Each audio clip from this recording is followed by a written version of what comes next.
on January the 7th, when on that Sunday morning I preached a message on John the Baptist. And I preached here on a Sunday morning and about how John the Baptist was in prison, and he sent his disciples to ask Jesus, how are you the one? I mean, he's hearing about all these miracles happening, and nothing has happened for him. He's still in prison. And he sent the message to Jesus, are you the Christ, or should we wait for another? He's looking for a miracle. And in that message, I made several statements. Now, usually when I preach a message, it's something God has applied to my heart. It's something that I've kind of lived through. But this message was different because I hadn't lived through that. And it was kind of backwards. And what God was doing was preparing me and my family to walk through something. And so from now on, I'm just going to preach health and wealth messages. just good, flowery, but I remember making some statements in that message, and they sounded really good to me at the time. And here's a few of those. Miracles are overrated. They're not for everyone or for every situation, which is true, and that was a very flippant statement for me to make. We often make the appearance of a miracle the litmus test for our faith. I'd ask the question, are you in prison, the prison of anger, waiting for God to do something for you? Another statement, sometimes God, his only response to us is to call our attention to the work he's doing around us and not for us. And then I ask the question, what if God does not give you a miracle? And that question would haunt me later on. Will you be satisfied and at peace with that if there is not a miracle? And the last statement I made in that message, you'll be blessed if you accept the answer that Jesus gives you and are at peace with that answer. And so I preached that message, and then a week later on that Sunday, Britton came home from a camp and she was sick. We didn't know that she had the flu. We kind of suspected that. And she kind of suspected that. The next day we would send her to the clinic, and they would test her, and she would be tested positive for the flu. And she would even write to her boyfriend on that day about how she thought she had the flu, and they were texting back and forth. And she made the statement, she said, so here's the plan. Tomorrow I'm going to go to the clinic, and they're going to tell me that I'm dying, and they'll take me to the hospital. I will stay in the hospital for a month. By the way, she stayed there 31 days. And every day you will come to visit me. Now, he didn't do that every day. He tried. He would have loved to, but, he's got a life and all. And said, you will, and we will talk. She said, well, you will talk because I will not be able to. Well, she's just being flippant. But that little text, she showed that to me later on. I was like, wow, that she kind of saw that kind of coming there. So on that Monday, Kristen took her to the clinic, and sure enough, she had the flu, brought her home, started the Tamiflu treatment, and then Tuesday, I stayed home with her. That was our 25th wedding anniversary, that Tuesday. We had plans for that weekend. We were going to go into New Orleans. I'm going to stay at a nice hotel there. Had the Commander's Palace all lined up, and we were ready to go for New Orleans, and so I'm thinking, really, she's got to get the flu this week. Well, maybe she'll be done with that, and we can go on, to have our weekend away at New Orleans. And then the next morning would change everything. The night before that Tuesday, she was very lethargic, and the whole day I'd been telling her she needs to drink more fluids. I said, if you don't drink fluids, I'm gonna take you to the hospital. They're gonna put an IV in your arm, And and her fever would go up and come down, and we didn't realize that was a really bad sign for what's called septic shock. That was beginning to take effect in her body. Monday, her lungs were clear. There was no problems. Tuesday, she started developing a cough. Her stomach got upset. She lost her lunch. And it was just kind of an odd day, Tuesday. That night, we watched a movie called While You Were Sleeping, about a guy who ends up in ICU for several weeks And it's really a funny movie about and he has amnesia when he wakes up. Interestingly enough, on Wednesday, her grandmother would develop amnesia. Sue she had an amnesic episode. It was just kind of bizarre that would happen on that very day that her granddaughter was going in the hospital. So Wednesday morning came, and I was getting ready for work, and Kristen came in. She said, look, Britton is in really bad shape here. And she said, we've got to get her to the doctor now. I said, well, get her dressed. I'll get her to the ER. And so she got her dressed. I put her in the car. We drove to the ER, and I walked her in. It was 21 degrees on the thermometer in my car. We walked into the ER, and there was nobody in there. We were the only people in there. She sat down in the little chair, and the guy starts taking her vitals. He said, we're going to get you back and to a room back there. So we get in the back, and Dr. Gonzalez comes in. He's the ER doctor, and he says, well, it looks like she's a little dehydrated. We're going to get some fluids in her, probably send her home. So they began the process of trying to get fluids in her, and it took 8 tries for them to finally hit a vein. And it took an ultrasound machine for them to finally get the IV in the vein. And so as things began to develop in the ER, and unbeknownst to us what was going on, and Kristen had gotten there, she'd gotten dressed and gotten there, the nursing staff was starting to get a little concerned. One of the nurses noticed something in when she had to spit up a little bit, and I know she's over there kind of with her finger kind of in gloves, and she's kind of looking, and she walks out, and Dr. Gonzalez comes back and he says, we're going to keep her overnight, just a precaution. We just want to just observe her, make sure everything's okay. I looked at Kristen and said, well, I'll go home, get her some stuff, and I'll come back. So I went home, loaded up some stuff for her, and I said, I need to cancel our stuff for the weekend. I just think we're not going to be able to make it. So I called the hotel in New Orleans, and I'm sitting there waiting, and finally they come on. They worked with me, and I sent a message to Commander's Palace, and no problem. And when I got back about 30 minutes later to the hospital, when I walked into the room number 2, it was a totally different scene. It was pandemonium in that room. There were probably 8 or 10 nurses, and they were scrambling. One of them grabbed me and says, you can't be in here. And Dr. Gonzalez was behind Britton, and she was looking at me, reaching out to me like, come here. And he said, we've got to get her into ICU right now, and we've got to get a tube in her, and a breathing tube in her. And they drugged me out of the room, and the nurse said, we've got to take you down to consultation down here. Well, I've been in a lot of hospitals with a lot of families in consultation rooms, and that's almost never a good sign when they take you to the consultation room. That's why there's all these boxes of Kleenexes in there. And I walked in, and there's Kristen, and she is crying, and I start crying, and we're just going, what has happened here? What is going on? In a few minutes, my brother came up, and he's a pastor also in another church, and he prayed with us. And then they came and got us, and we went up to ICU and put us in room 23. And for the next 16 days, room 23 would be our home. And we would see so many things happen in that room. And God would do so many things. And so that day was just an incredible day of events and seeing God beginning to do some things.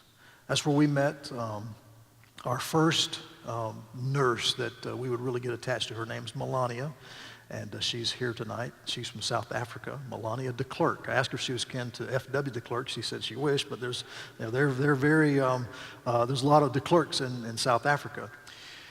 And I remember being in the room with her that whole afternoon and just watching her work. And there's this incredible bank of just pumps that she was hooking her up to all these things, and they had tubes running in, and there were just tubes everywhere. And she's trying to keep those things, organized and sorted out. And she did a masterful job of ministering life to our girl, and it was a surreal feeling to look down at your child who just an hour or two ago had walked in, she's talking, and now she's got a tube down her throat. She's got IVs, and they're putting a PICC line in, they're putting an A line in, she's got a catheter, and ended up being about 14 tubes when all was said and done, going in and out of her body. I remember one moment when I was just me and Melania in the room, and a couple things she said. One thing she says, she needs to hear your voice. And she just reminded me to talk to Britton, that she needs to hear you. And there was one time also when she was really busy trying to keep things moving and going. And I remember seeing the blood pressure monitor, and it was 50/18, and the heart rate was way down. And of course, I didn't know what all that meant, but she did. And there just came a moment where she kind of saw some light there, and she just looked up at me, and she just kind of did this high five, like, okay, we got through that. That was really, really intense there. And she walked out, and remembering her words, I needed to speak to Britton. I didn't know what to say. I said, what do you say? I mean, I didn't have any words. I was just at a loss. And so I pulled out my phone, and I've shared this before. And that morning I had been, as I did my quiet time, I left off in John chapter 12, and I'd stopped at verse 14, where Jesus is entering into Jerusalem on the donkey. And in verse 15, I started reading to Britton, verse 15, chapter 12 of John. And I thought, okay, this will be good. I was reading some scripture, and as I began to read, it was not comforting at all, because it seemed very ominous. It said, "Fear not, O daughter of Zion. Behold, your king is coming, sitting on a donkey, a colt." And I was like, wait a second. I don't want my daughter to see the king right now. That's not where I want to go with this. And I just kept reading to her, and I couldn't stop. It was like the Lord was just pushing me on. And as I got to verse 23, it just became so apparent that God was speaking to me. And Jesus answered and said, "The hour has come that the Son of Man should be glorified. And most assuredly I say to you, unless a grain of wheat falls into the ground and dies, it remains alone. But if it dies, it produces much grain." I'm sitting there going, what in the world, God, why am I reading this to this child, But he who loves his life will lose it, and he who hates his life in this world will keep it for eternal life. If anyone serves me, let him follow me, for where I am, there my servants will be also. If anyone serves me, him my Father will honor. And then Jesus said these words, "Now my soul is troubled." I'm sitting there thinking, okay, it's got to get better. I mean, come on, let's get to something, really light. And it says, "My soul is troubled, and what shall I say? Father, save me from this hour." And he is speaking to me in this moment. "But for this purpose I came to this hour. Father, glorify your name." And I stopped. I closed my phone and just, okay, I can't read anymore. And I got up and I walked out. And I'm just trying to process, like, God, what are you saying? Are you setting me up for what's coming, that we're about to lose our daughter? Are you telling me that you're about to do something with her life, take her life, but use it for a greater purpose? And as a pastor, I've preached those things and talked about those things and read stories of missionaries who've died on the field and things like that. But I wasn't ready for that to come home. And so that whole afternoon, as we watched what was going on and those words were ringing in my heart, it was just a really difficult day. And about 6:30 that night, Chris and I walked out in the waiting room, and it was empty, which had not been that. There had been a lot of people up that day, and family members, and it was just me and her. And we sat down, and we were just trying to talk about what was going on. And Dr. Gary, the pulmonologist, walked out. He came over and he sat down with us, and he said, I need to talk to you guys. He said, you need to understand what we're dealing with here. He said, she is our sickest patient in the ICU. And I was like, okay, the ICU is usually, there's not like an ICU really bad place. There's, this is not like the good ICU, and then the people were, that was it. And when he says she's our sickest patient, I was like, what in the world is going on? And he said, we have done all we can do. We've been working hard all day to keep her alive, and we're just barely keeping her alive. And as he is talking, it is just like the room is just getting darker and darker. And he said, I know that you guys are Christians, and you need to have people praying for this child right now. And he got up and he walked away. And Kristen looked and she said, we've got to get people praying. She had her phone out and she's starting to text people. And I pulled my phone out and I sent this text at 7:07 to the pastor. I said, we just met. I said, Pastor, I tried to call you, and he was in a finance committee meeting. I didn't remember that, but he was there. So we just met with the doctor, and things are looking very dire at this point. Would you mind sending out a request on your social media for people to pray for Britton? And I sent that out, and then I walked down the hallway, and it was dark. They'd shut the doors, and all the offices were closed, and I just wanted to find a quiet, dark place. And as I started walking down, just the emotion just began to overwhelm me. And I just began to weep like I've never wept before. And that's just not who I am. I can be an emotional person, but I'm not one who's overcome with emotion. And I just kind of lost control. And I found this kind of dark corner, the dead end of the hallway down there. And I just began to say, God, what are you doing? What is happening? I don't understand this. And I was so angry with God. I was like, Lord, this girl loves you. This girl has given her life to serve you. She wants to be a missionary, and you're going to take her right now. I don't understand this. This makes no sense to me. And God began to speak to me and began to, in that moment, there was just a real strong moment of where God was just saying, you need to give her over to me. And I found myself saying to God these words, Lord, you gave her to us in this very hospital, just one floor up, 18 years ago. And if you're going to take her from us in this hospital, we'll find a way to be at peace with this. If there's not a miracle for us, we'll find a way to be at peace with this. It's going to take a while. And I said, Lord, this is not my will, not what I want. It's whatever you want. And about that time, John Lowe walked around the corner, and I was not happy to see John Lowe because I wanted to be alone. And John came down the hallway, and he just said, how you doing? And I'm like, man, I'm not good. I said, I'm angry. I'm mad at God. I don't understand this. I said, if he wants to take her, I understand that. I know he can use that, but I want him to leave her here. And I'm just kind of, voicing that to John. He's just listening as a good friend. And about that time, one of our deacons came down the hallway, and he's moving pretty quick, Russ Orr. And Russ sees me. He says, Stan, they need you in the ICU. And I'm thinking, okay, that's it. She's gone. And he says, no, this is good. This is good. I'm like, well, you should have said that first.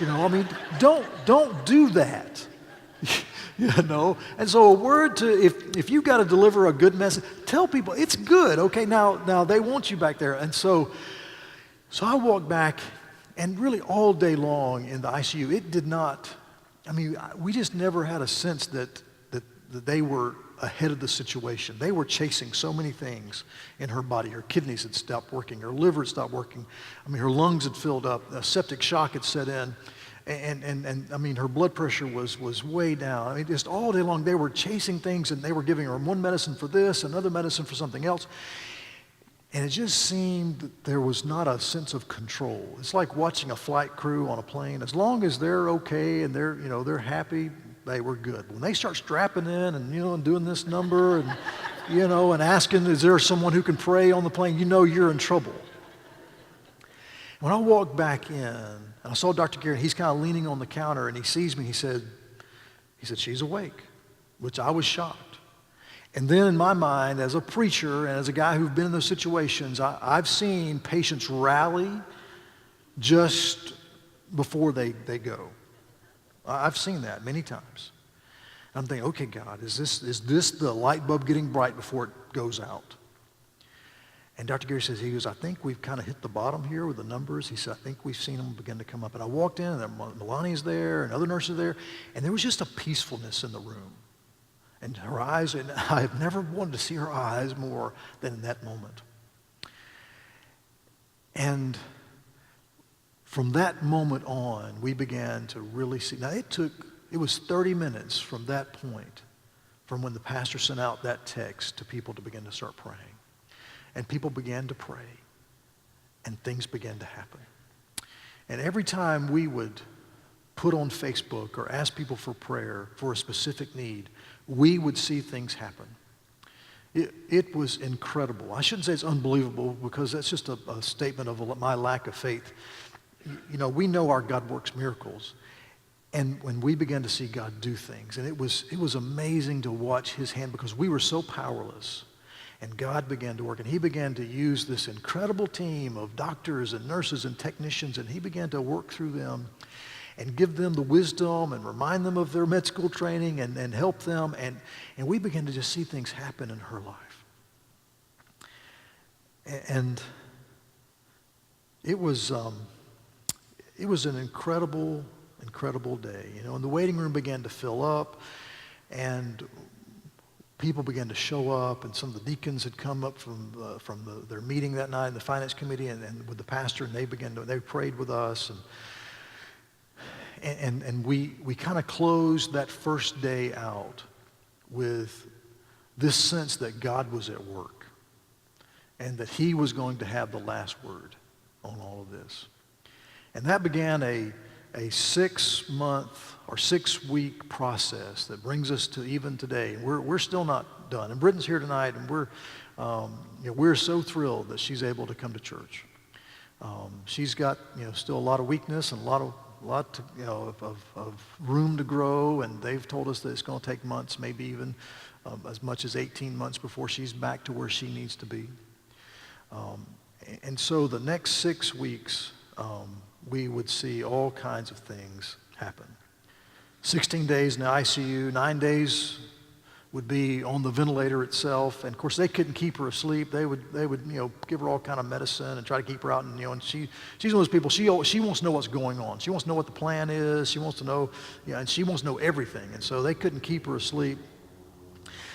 And she would go through dialysis 5 times and multiple blood transfusions, and we would be watching things at times like blood gas and blood pressure and heart rate and the fever and creatinine and liver enzymes, and then she'd have something called ARDS with her lungs, and there would be the ventilator, and then this big mask called the BiPAP, and it was just this constant step into step into step of a new thing each day. And every day God was with us. Every day he was right there walking with us, and we felt God around us. We felt his love and presence through the people that were there.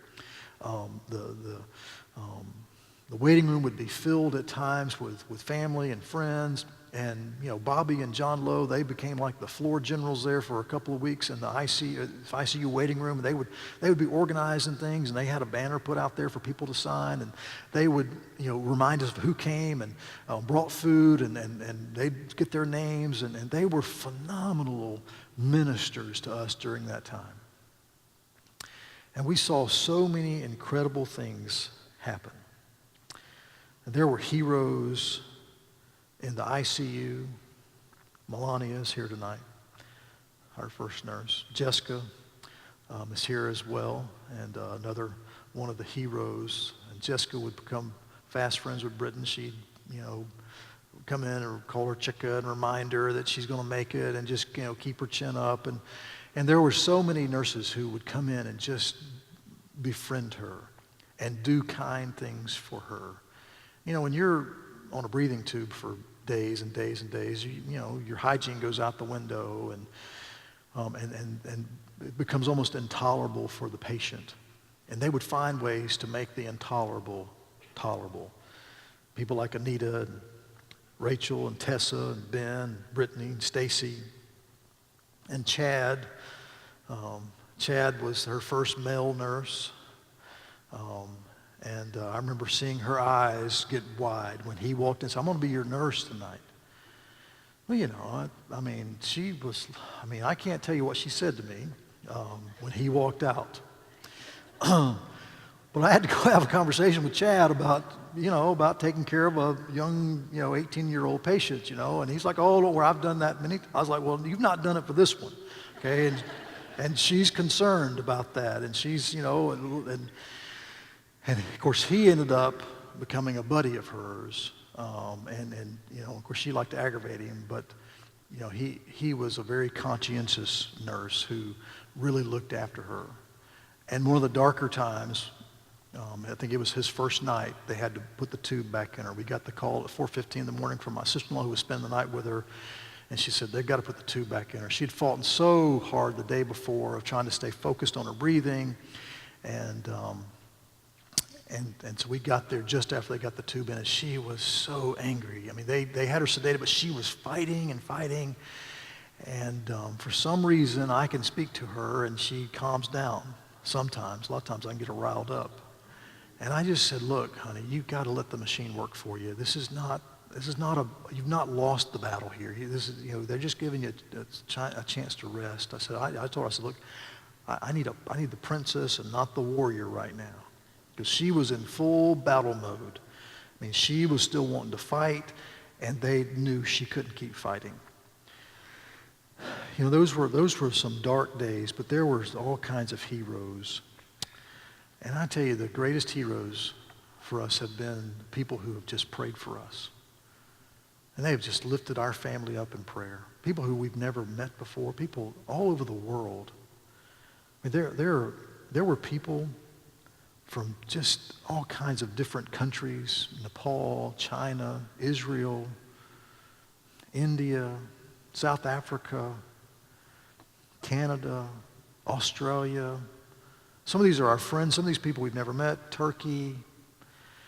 And they were praying, and people just began to, I've never seen such a prayer movement like what happened. And it was like God just said, look, I'm gonna take this one situation. I'm going to just show my glory through it. Not that our family's special or super spiritual. And, there have been all kind of teenagers who've been through similar situations, if not even worse. For some reason, God just said, I'm going to just use this, and I'm going to bring people together in prayer. And what just a privilege to see God at work and calling people to prayer and people praying for us. And I was just amazed. And I'm not a big Facebook person, but I got kind of pulled into the Facebook, posting. And because I knew that was a way to get our voice out there of saying, here's some things to pray about. And I would try to be as specific as possible. And when I would put those out there, people began to pray, and we would see things happen, specific things happen, as soon as people began to pray. And it was just amazing to watch what God did. And there were people who have been so kind to our family. They brought food and gift cards and banners and coffee. Boy, the Harrises, they would tank me up with coffee. It's like, you're going to make me an addict after a while. One of our church members, Stacy Duncan, who went through a very similar situation with septic shock. She would come up there with a suitcase full of candy and water. 2 or 3 days she would come up with this big suitcase, dragging it up there. I'm sure people were like, what is she dragging that suitcase for? And she'd just load up the table there in the ICU waiting room. Just little things. Chick-fil-A on 9 Mile, they sent this big jug of lemonade, which Britton didn't get any of because I drank all of it. But she couldn't. She was in the hospital, so somebody had to drink it. We couldn't just let it, go to waste and all. So, Coach Melissa, one of our church members over at UWF, the volleyball coach, her and her team would come and walk our dog. He was suffering because every day I would walk him 3 to 5 miles, and all of a sudden that stopped. And, of course, him and Britton are big buddies. When we brought him home the first night, she brought him in the room, and she cuddled with him and sang to him, and they kind of, became close buddies there. And all of a sudden, she's gone, and he's not getting his normal attention, and he is just, you could tell he's stressed out. And those ladies would come, and they would walk him and run with him, and all these big, tall, giant girls were out there, and he had a ball with that. And just simple little things like that people just found ways to minister to us. Not extravagant, not elaborate, but just some wonderful gestures of love and caring. Just people being the hand of God, of just saying, hey, we can't do a lot. We can walk your dog, we're going to bake you a cake. Our friends from Birmingham came down, surprised us. And they came down, and of course she's Romanian, and she cooked a Romanian soup for us in our kitchen. And They came down that morning, brought us pizza from Kristen's favorite pizza place, went to our kitchen, cooked the soup, and drove back that same day. Just an incredible gesture of love. Heroes to us, people that we'll never forget their kindness. Family members, my brother and Kristen's brother and our sisters and, in-laws and outlaws and, people just showing up and just, staying overnight with her and saying, we want to give you a break and we'll spend the night and we'll stay with her and just showing such incredible love and care. And, those were days that got us through, because there were some frightening times. There were some dark days. I mean, just watching her, fighting through dialysis and dealing with the septic shock, and all of her skin began to peel off, and she's just in this horrible condition, and you go from being a person who's never even had a blood test or blood drawn to all of a sudden you've got all these things coming out of you and into you. And when she woke up, she wasn't mad or angry. She wanted to know what had happened to her. She always wants to know the details. Then she wanted to have some lemonade. But even there, God gave her grace to where we didn't see this angry, mad person. She just wanted to know what's the plan and how do we get to where we need to go. And that was just God working in her life. And,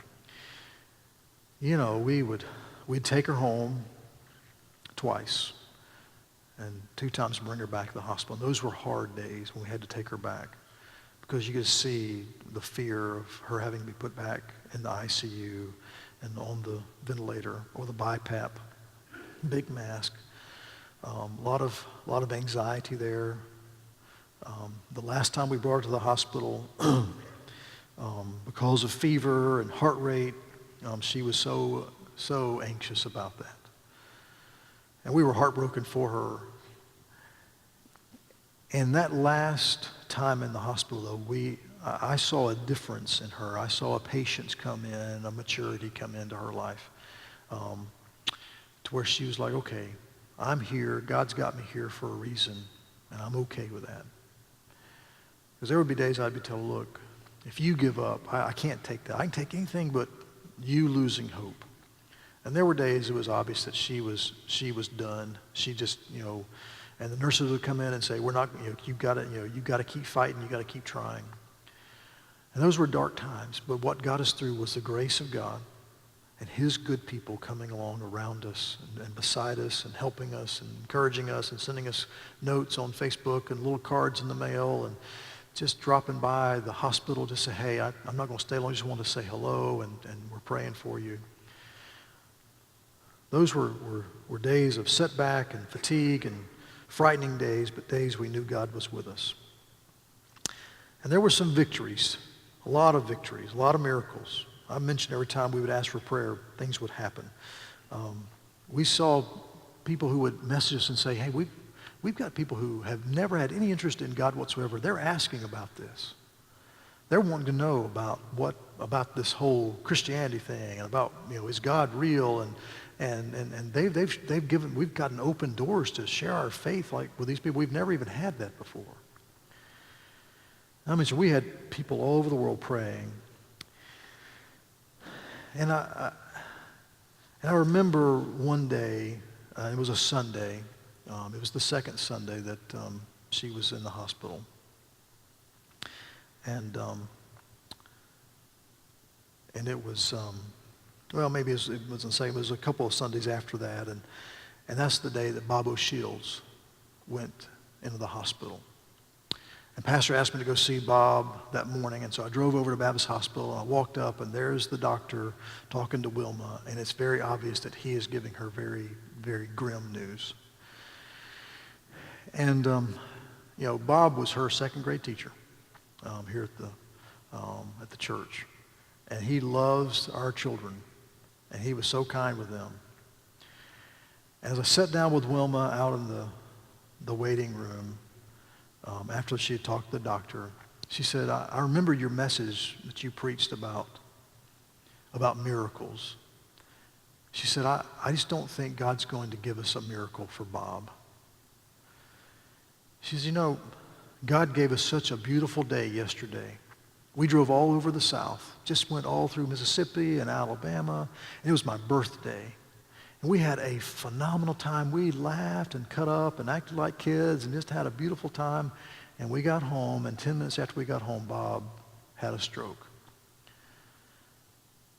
And she said, God's been doing something.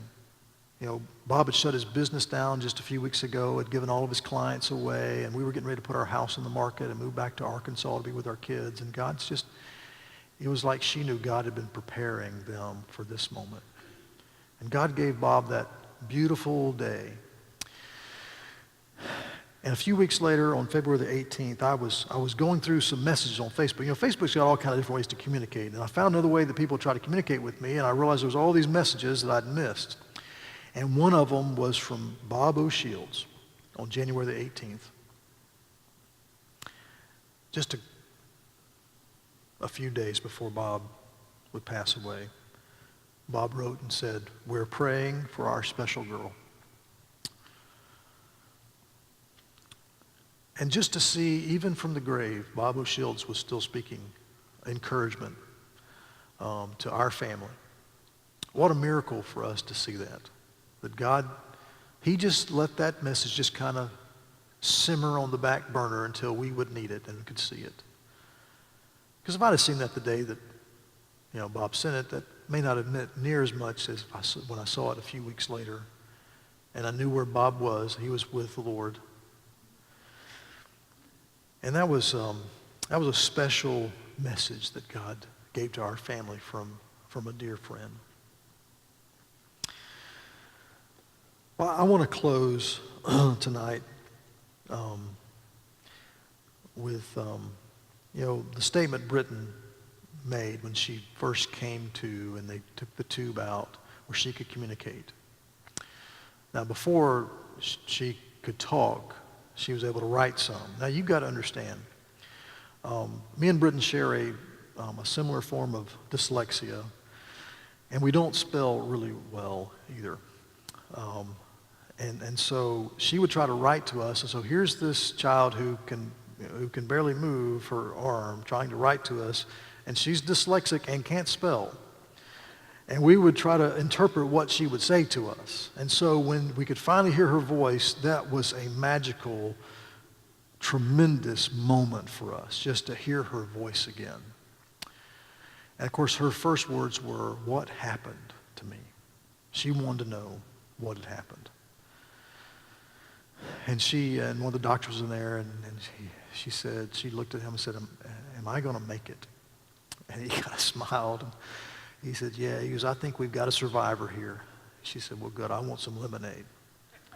Now, there's a lot of funny stuff I could tell you, and maybe someday I'll get a chance to. And, of course, we had a can of lemonade for her. And then, of course, when we got it out of the refrigerator, it was cold and wet. And I had those gloves on. And when Krista handed it to me to get it to Britton, it slipped through my fingers and it hit the ground. It was like a bomb going off. There was lemonade all over the place. The floor was sticky. And, of course, she was mad at us because it's like, I've been waiting to have just something, like lemonade, and you two can't get it right, and you've dropped it. What happened to me? I can't answer all of that. I know that an illness came into her life. And I know that Romans 8:28 says that God works all things for good for those who love him and are called according to his purpose. And God's working some good through a very difficult illness. I made the mistake of looking up the mortality rates of septic shock. Don't do that. It's just, that was just stupid of me. Especially I was about to go to bed and I said, I just want to look up septic shock. And I saw the National Institute of Health and I'm like, oh my goodness, why did I do this? Full septic shock, the survival rates are really, really low. And people who do survive, many of them have very debilitating injuries. Sometimes they lose limbs and fingers, toes. It's a horrible, horrible condition. But God has brought her through so much. So what happened to me? What happened is that something came into her life, something none of us could control, something that we thought was just a regular, normal illness called the flu, and it turned into something that took us on a journey for 6 months, 6 weeks. I keep saying months. It seems like a long time. And through that process, for me, and I'm only going to speak for me, I'll let her speak for herself, God taught me about his sovereignty. He taught me about his love and grace. He taught me that miracles are still real. He taught me that the church is a place of love and compassion. He taught me to trust him in a way I had never thought I could as a father looking at a child. And he showed me how deeply I did love my children. You know, when you're dealing with teenagers, there are days you're just, you get, okay, you get kind of fed up with them. But when something like that happens, you realize how deeply you love your children. And God showed me that. And I needed to see that as a father, of how deeply I love my child. And so I learned a lot. I know that we're all still processing this, and I know that Britton is, and she will for a long time. I told her not to use the card very often of "I almost died," to kind of make us feel guilty about getting something or giving her something. I said, you can't use that often. You can use it occasionally, but don't overuse that. On her wall, and I'll end with this, is what she told me was her favorite verse. And it's hanging on the wall there and was there before she went to the hospital. And it's from Psalm number 73, verse 26. My flesh and my heart fail, but God is my strength, the strength of my heart and my portion forever. I hope that verse will sink deep in my heart.